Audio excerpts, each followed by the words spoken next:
Good morning to all of you.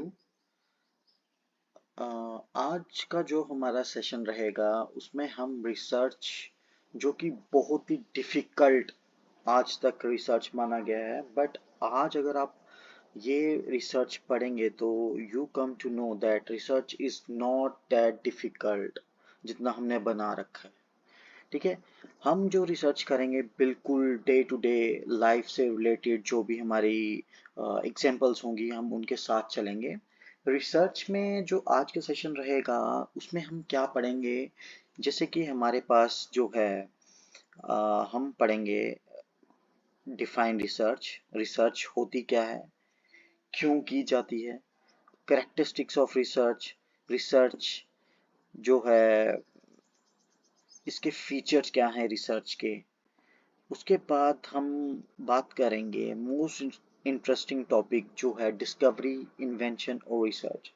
Mostly आपने क्या देखा होगा कि जो ये वर्ड हैं डिस्कवरी, इन्वेंशन और रिसर्च हमें सेम लगते हैं, बट मोस्ट ऑफ टाइम जो लोग हैं वो डिस्कवरी, इन्वेंशन और रिसर्च का मतलब सेम मानते हुए और ये वर्ड इंटरचेंजेबली यूज कर देते हैं, जहाँ पे डिस्कवरी का मतलब कुछ और है, इन्वेंशन का मतलब कुछ और है और रिसर्च का मतलब कुछ और है। ये हम आगे पढ़ेंगे। उसके बाद हम बात करेंगे need of research in physical education. हमें क्यों ज़रूरत पड़ी फिजिकल एजुकेशन में रिसर्च पढ़ने की। हमें लगता था कि जो रिसर्च है ये सिर्फ जब एक मिसाइल बनानी है तो रिसर्च कंडक्ट की जाती है, या कोई मेडिसिन बनानी है तो रिसर्च कंडक्ट की जाती है, कोई हमें नासा में रिसर्च कंडक्ट होती है। ये हमारी एक परसेप्शन है कि सिर्फ वहीं पे रिसर्च कंडक्ट की जाती है, जबकि ऐसा नहीं है। रिसर्च हर एक फील्ड का, हम कहें तो ये एक डेवलपमेंट जो होती है वो एक उसके पीछे का कारण एक रिसर्च ही होता है। ठीक है। उसके बाद हम बात करेंगे differentiate between different type of research. Different type of research mostly क्या होता है, मुझे मेरे स्टूडेंट्स काफ़ी टाइम क्वेश्चन करते हैं कि ये सर जो रिसर्च है वो कितने टाइप की होती है, हमें कहीं पे भी किसी भी बुक में ऐसा नहीं मिला है कि वहाँ पे टाइप्स दी हों। बट आज जो मैंने सेशन कंडक्ट किया है इसमें मैं आपको एक फ्लो चार्ट के ज़रिए बताऊंगा कि research on the basis of base, किस बेस पे रिसर्च कंडक्ट की जाती है। उसके बाद हम बात करेंगे list of steps to be followed in conducting research. कौन से ऐसे सब्जेक्ट, कौन से ऐसे स्टेप्स हैं जो कि एक रिसर्च करने के लिए हमें ज़रूरी हैं। एक सीक्वेंस ऑफ स्टेप्स होती है, सीक्वेंस होती है रिसर्च करने के लिए। ऐसा नहीं है कि हम विदाउट सीक्वेंस और विदाउट सिस्टमेटिकली हम रिसर्च अपनी कंडक्ट करें। तो चलिए स्टार्ट करते हैं। Get ready with your pen and pencil, pen and your copy, so we can proceed for research topic. Etymology. सबसे पहले हमें पता होना चाहिए रिसर्च कहाँ से आई है, रिसर्च का मतलब क्या है। एटमोलॉजी मतलब कि जो वर्ड रिसर्च है वो कहाँ से निकला है। The word research is derived from the Middle French word. French word है ये, फ्रेंच रिसर्चे, रिसर्चे जिसका मतलब है to go about seeking, to go about seeking कुछ नया खोजना। ठीक है। उसके बाद सर्चर का मतलब है, सर्चर का मतलब है सर्च करना, खोजना। सबसे पहले जो रिसर्च थी वो रिकॉर्ड कब हुई थी, इन 1577 में। जब हमें टर्म सुनने को मिली थी रिसर्च, वो कब यूज हुई थी, 1577। वाई रिसर्च, रिसर्च क्यों, क्या नीड है, क्यों करनी है हमें रिसर्च। इसमें बताया था process progress of nation to a great extent depends on the research and development.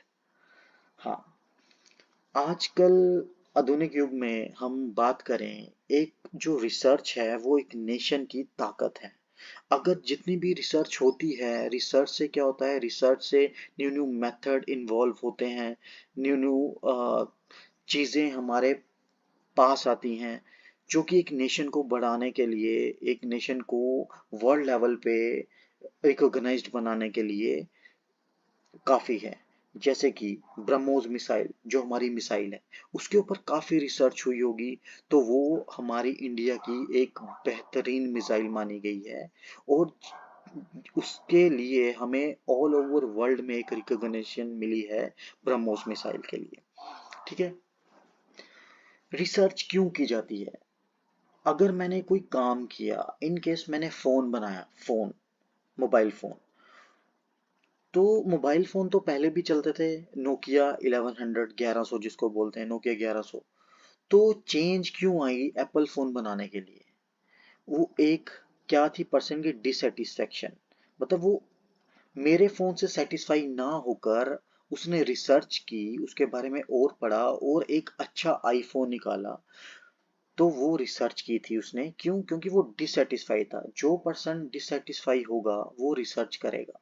मेरा काम उसे पसंद नहीं आया, बट उसने अपना एक नया फोन निकाला, क्योंकि वो मेरे काम से सेटिस्फाई नहीं था, उसने रिसर्च की और वो आगे उसने अपना फोन बनाया। ठीक है। हम बोलते हैं necessity is mother of all invention. जो हमारी नेसेसिटी है, जो हमारी ज़रूरत है, वो मदर ऑफ ऑल इन्वेंशन है। अगर मुझे ज़रूरत नहीं होगी, मैं काम नहीं करूँगा, तो मुझे उसका रिजल्ट नहीं मिलेगा। वैसे ही अगर मुझे कोई ज़रूरत है, फ़ोन की ज़रूरत है, तो मैं उसके बारे में पढ़ूंगा, मैं फ़ोन बनाऊंगा। क्यों बनाऊंगा? क्योंकि मुझे ज़रूरत है फ़ोन बात करने के लिए।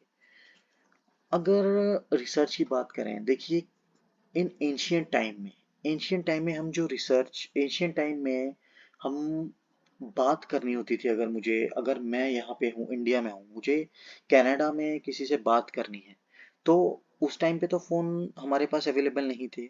तो उस टाइम पे हम क्या करते थे? क्या आपने ये सोचा है कि ये रिसर्च ही है जो हमें फ़ोन बनाने पे मजबूर किया और उसके बेनिफिट आज हम आप लोगों के सामने हैं? ठीक है। उसके बाद हमने सुना था there are 9 planets in solar system. 9 planets हैं सोलर सिस्टम में। बट अब अगर बात करें, उसके ऊपर काफी रिसर्चेज हुई।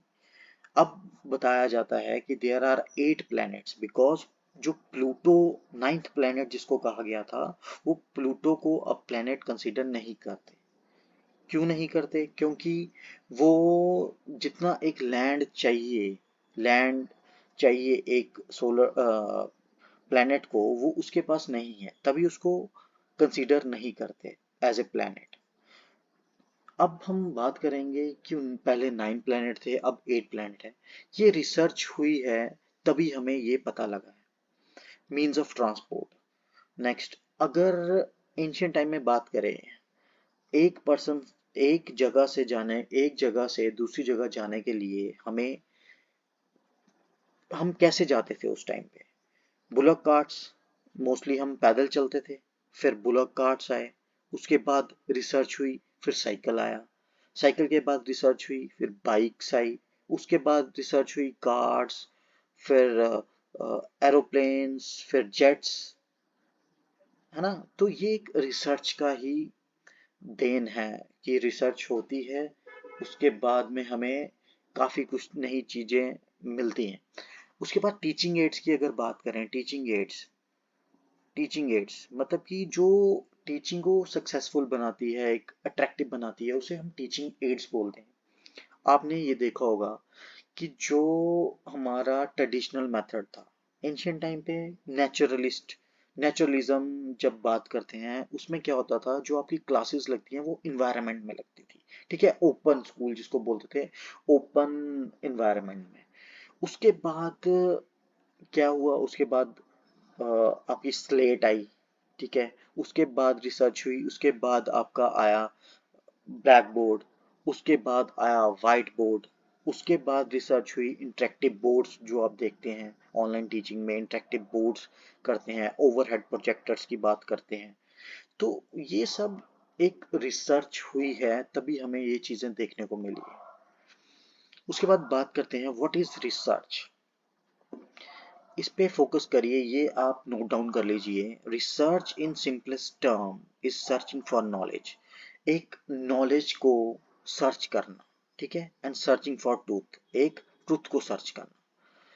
रिसर्च इन फिजिक्स, मैंने कहा था कि ये रिसर्च जो है वो हर एक फील्ड से कनेक्टेड है। अगर हम बात करें फिजिक्स की, अगर हम बात करें मैनेजमेंट की, अगर हम बात करें मेडिसिन की, अगर हम बात करें social science, physical education, chemistry, bio, जितनी भी सब्जेक्ट हैं हमारे पास, रिसर्च उससे एसोसिएटेड है।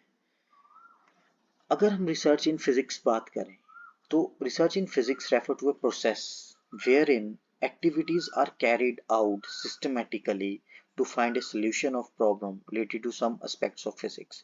ये बात करता है, अगर हम फिजिक्स में रिसर्च की बात करते हैं, रिसर्च इन फिजिक्स क्या कहती है, प्रोसेस है, एक रिसर्च एक प्रोसेस है जहाँ पे एक्टिविटीज जो भी हैं वो कैरिड आउट होती हैं, की जाती हैं in a systematic way to find a solution, ठीक है। एक सिस्टमैटिक वे से जब हम कोई काम करते हैं to find a solution, solution ढूंढने के लिए, उससे हम कहते हैं रिसर्च। वैसे ही बात करते हैं research in social science. Social science refer to a process where activities जो हैं वो सिस्टमैटिकली कैरी करते हैं to find a solution of the problem related to some aspect of social science, ठीक है। उसके बाद हम बात करते हैं फिजिकल एजुकेशन की, रिसर्च इन फिजिकल एजुकेशन।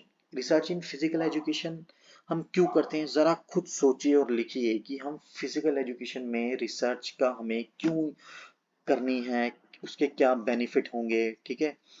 तो अगर हम पूछें what is research in physical education, हमें लिखना है research in physical education refer to a process, एक प्रोसेस है जहाँ पे activities are carried out systematically, जहाँ पे जो एक्टिविटीज हैं वो सिस्टमैटिकली हम करते हैं, क्यों, to find a solution of the problem, problem ढूंढने के लिए, सोल्यूशन, प्रॉब्लम का सोल्यूशन ढूंढने के लिए, जो किससे रिलेट करती है, some aspect of physical education, कोई भी एस्पेक्ट है फिजिकल एजुकेशन का, कोई भी प्रॉब्लम है फिजिकल एजुकेशन के लिए, तभी हम रिसर्च करते हैं फिजिकल एजुकेशन।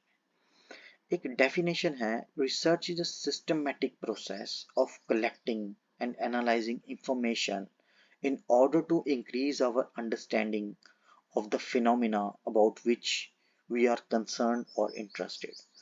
ये कहता है कि रिसर्च एक सिस्टमैटिक प्रोसेस है जिसमें हम क्या करते हैं, कलेक्शन, डाटा कलेक्ट करते हैं, उसे जांचते हैं, परखते हैं, इंफॉर्मेशन को क्यों परखते हैं, टू इंक्रीज आवर अंडरस्टैंडिंग, अपनी जो एक दिमाग की क्षमता है उसे समझने के लिए, क्यों, क्योंकि हमें एक जो सोल्यूशन है प्रॉब्लम का हमें वो फाइंड आउट करना है, ठीक है। अकॉर्डिंग टू रेडमैन एंड मोरी, ये जो रिसर्चर थे, इन्होंने एक रिसर्च की डेफिनेशन दी है, research is a systematized effort to gain new knowledge. वही जो मैं आपको बताते आ रहा हूँ, रिसर्च एक सिस्टमैटिक प्रोसेस है टू गेन न्यू नॉलेज, नई नॉलेज को गेन करना, ग्रहण करना। उसके बाद हम बात करेंगे अकॉर्डिंग टू मोले, सेम वही बात बार बार दोहराई जा रही है कि रिसर्च जो है एक प्रोसेस है जिसमें हम डाटा कलेक्ट करते हैं, उसे एनालाइज करते हैं और एक नया सोल्यूशन हमें प्रॉब्लम का मिलता है, ठीक है। उसके बाद हम बात करेंगे करैक्टरिस्टिक्स ऑफ रिसर्च, इसके फीचर्स क्या हैं। हम बोलते हैं ना कि जो लड़का आ रहा है उसके अच्छे करैक्टरिस्टिक्स हैं, मतलब वो एक बॉडी पोस्चर उसका बढ़िया है, उसका रंग गोरा है या काला है, ठीक है, उसका चलने का स्टाइल अच्छा है, पर्सनैलिटी बढ़िया है, लड़की आ रही है उसके फीचर्स अच्छे अच्छे, उसके आंखें अच्छी हैं, उसके लिप्स अच्छे हैं, उसके ड्रेसिंग सेंस अच्छी है, तो ये करेक्टरिस्टिक्स हो गई। तो रिसर्च की क्या करेक्टरिस्टिक्स हैं, first is it is systematic in nature, जो भी रिसर्च है वो एक सिस्टमैटिक वे से की जाती है, वो सिस्टमैटिक इन नेचर है। It is problem oriented, problem oriented मतलब एक प्रॉब्लम जो होगी उसी के बेसिस पे हम रिसर्च करेंगे, ठीक है। It refers to a process, अभी मैंने बताया कि प्रोसेस है, जो रिसर्च है वो एक प्रोसेस है जिसमें हम इंफॉर्मेशन गैदर करते हैं, उसे एनालाइज करते हैं और हमें न्यू इंफॉर्मेशन मिलती है या न्यू सोल्यूशन मिलता है किसी भी प्रॉब्लम का। उसके बाद आती है नेक्स्ट, इट इन्वॉल्व एक्टिविटीज। हाँ, एक्टिविटीज मतलब स्टेप्स, ठीक है, स्टेप्स जो होंगे रिसर्च में। उसके बाद आती है इट लीड्स टू सोल्यूशन। आपको मैंने बताया कि जो भी रिसर्च होती है वो उसका एंड प्रोडक्ट क्या होता है, सोल्यूशन। किसका सोल्यूशन, जो एक प्रॉब्लम होती है उसका सोल्यूशन। उसके बाद रिसर्च रिक्वायर्स एक्सपर्टीज। जो रिसर्च, ऐसा नहीं है कि कोई छोटा सा बच्चा रिसर्च करके बैठ जाएगा या कोई जो अनजान है रिसर्च से वो रिसर्च करके बैठ जाएगा। उसके लिए एक एक्सपर्टाइज जो पर्सन होगा जिसने रिसर्च मेथोडोलॉजी पढ़ी होगी। जैसे कि आप अभी रिसर्च मेथोडोलॉजी पढ़ रहे हैं, उसके बाद आपको डेजर्टेशन बनानी पड़ेगी जिसमें आप रिसर्च करेंगे, उसके बाद थीसिस बनानी पड़ेगी, उसमें आप रिसर्च करेंगे। तो आप जब तक एक्सपर्टाइज नहीं हो जाते, एक्सपर्ट नहीं हो जाते, तब तक आप रिसर्च नहीं कंडक्ट कर पाएंगे। तभी बोलते हैं ना कि एक टीचर जो है वो स्टार्टिंग से पढ़ता है, फिर एक स्टेज आती है वो पढ़ाना स्टार्ट करता है। तो ये सिर्फ यही बात कहते हैं, रिसर्च रिक्वायर्स एक्सपर्टीज। कोई भी काम करने के लिए मतलब कि हमें नॉलेज देने से पहले नॉलेज होना ज़रूरी है, तभी हम एक्सपर्टाइज कहलाएंगे किसी भी चीज़ के।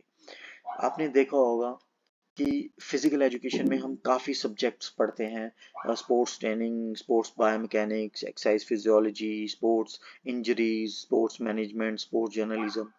तो अगर हम बात करते हैं जो मास्टर डिग्री में, अगर हम LNIP ग्वालियर की बात करें, वहाँ पे मास्टर डिग्री में जो है वो स्पेशलाइजेशन होती है। जैसे कि अगर हमें फिजिकल एजुकेशन में मास्टर डिग्री में हम 5-7 सब्जेक्ट पढ़ते हैं, but if you go to LNIP Gwalior, there you will find that you have to work on only one subject, whether it may be sports biomechanics, चाहे वो हो स्पोर्ट्स एक्सरसाइज फिजियोलॉजी, चाहे sports journalism हो, चाहे sports management हो। वो एक subject का एक्सपर्टीज बनाते हैं, आपको स्पेशलाइज बनाते हैं, ठीक है। तभी हम एक अच्छे रिसर्चर कहलाएंगे। Research requires expertise. Thank you.